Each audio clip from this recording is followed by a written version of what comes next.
muna tayo ngayon. Dito tayo ngayon sa aking garden, munting garden. Ito na yung aking kamatis na tinanim. Ay, namumulaklak na siya.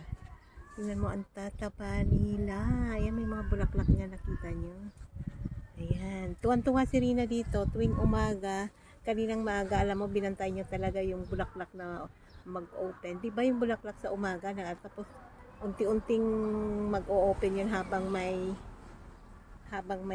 sumisikat ang araw. Ayan, oh. May mga bulaklak na sila. So maybe after 1 week or 2 weeks, makikita na natin ang kanilang bunga. At saka nang transfer pala ako ng tanim ngayon. Ito yung okra ko, tinransfer ko na. Sana mabuhay. Sana mabuhay siya. Ayan, yung talong kong pinutol ng last year. At saka ito yung kangkong ko, nabubuhay na. Talong. Ito pa yung kamatis ko. Namamayagpag ang kamatis ko ngayon. Ayan. Tapos yung papaya ko nung winter na winter, namamatay. Yung isa pinutol ko at tinakpan ito ng plastic para hindi mapasok ng tubig ang puno. Ayan, o, nagkaroon na siya ng salinsing. Tapos yung isa ito, nagtalbos na ng maayos. Kasi pag winter, namamatay ang mga tanim. Tapos ito naman, may tanim akong pinya. Yung crown ng pinya, tinanim ko dito. Sana mabuhay siya.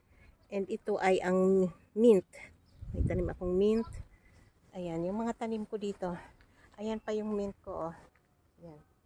Nung winter, namamatay din yan. Tapos dito, itong side, itong bato na to, itong side, mga ano dito, bell pepper, red bell pepper. And dito ay ang coriander. So, hindi ko alam pa kung itong mga tumubo na at ano ay coriander ito. Pero malamang ito, hindi to coriander. Hindi ko lang alam, ayaw ko lang galawin. And ito yung bago kong tanim ngayon ko lang tinanim.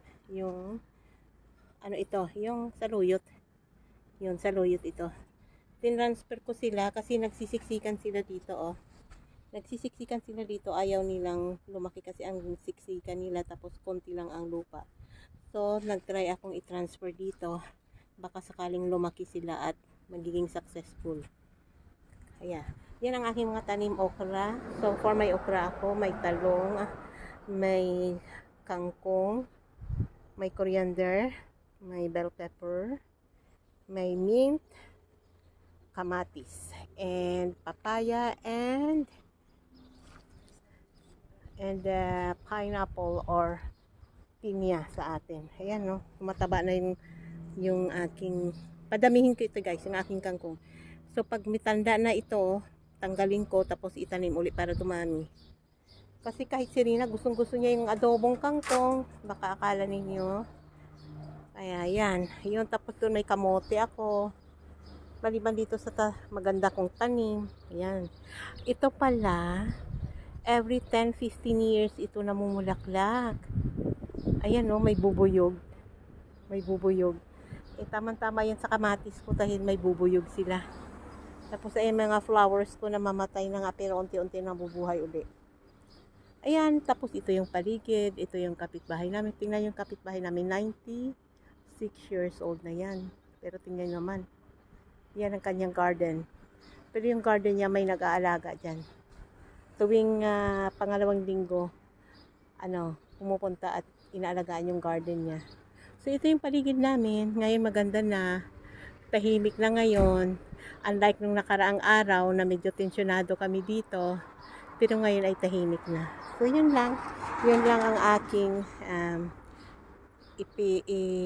sa inyo nga, off topic muna tayo nga sa Filipino food. Kaya yan ang aming kapaligiran.